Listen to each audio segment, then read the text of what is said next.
नदी के किनारे एक बहुत बड़ा जामुन का पेड़ था। उस पेड़ पर एक बंदर रहता था। नीचे नदी में एक मगरमच्छ अपनी बीवी के साथ रहता था। धीरे धीरे मगरमच्छ और बंदर में दोस्ती हो गई। बंदर मगरमच्छ को पेड़ से तोड़कर जामुन खिलाता था। एक बार मगरमच्छ अपनी बीवी के लिए जामुन ले गया। जामुन खाने के बाद मगरमच्छ की बीवी ने सोचा कि जब जामुन इतने मीठे हैं तो इन जामुनों को रोज खाने वाले बंदर का कलेजा कितना मीठा होगा। उसने मगरमच्छ से कहा कि मैं बंदर का कलेजा खाना चाहती हूँ। मगरमच्छ ने बंदर को अपने घर चलने के लिए कहा। बंदर झट से मगर की पीठ पर बैठ गया।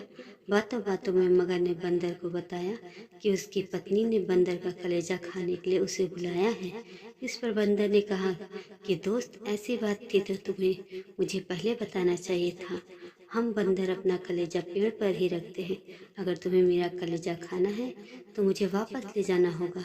मैं पेड़ से अपना कलेजा लेकर फिर तुम्हारी पेट पर सवार हो जाऊंगा। हम वापस तुम्हारे घर चलेंगे। मगर ने बंदर की बात मान ली और वह झटपट वापस नदी के किनारे पहुंचे। बंदर ने मगर से कहा कि वो अपना कलेजा लेकर वापस आ रहा है। बंदर पेड़ पर चढ़ गया। पेड़ पर चढ़ने के बाद बंदर ने मगर से कहा, आज से तेरी मेरी दोस्ती खत्म। बंदर अपना कलेजा पेड़ पर रखेंगे तो जिंदा कैसे रहेंगे। कहानी से शिक्षा, जो हम पर विश्वास करे उसके साथ कभी भी किसी भी प्रकार का छल या धोखा नहीं करना चाहिए। और जो लोग अपने से विचार न करके दूसरों के कहने पर चलते हैं, अक्सर उनकी बुद्धि भ्रष्ट हो जाती है। इसलिए मित्रता में कभी भी धोखा या विश्वासघात तो कतई नहीं करना चाहिए।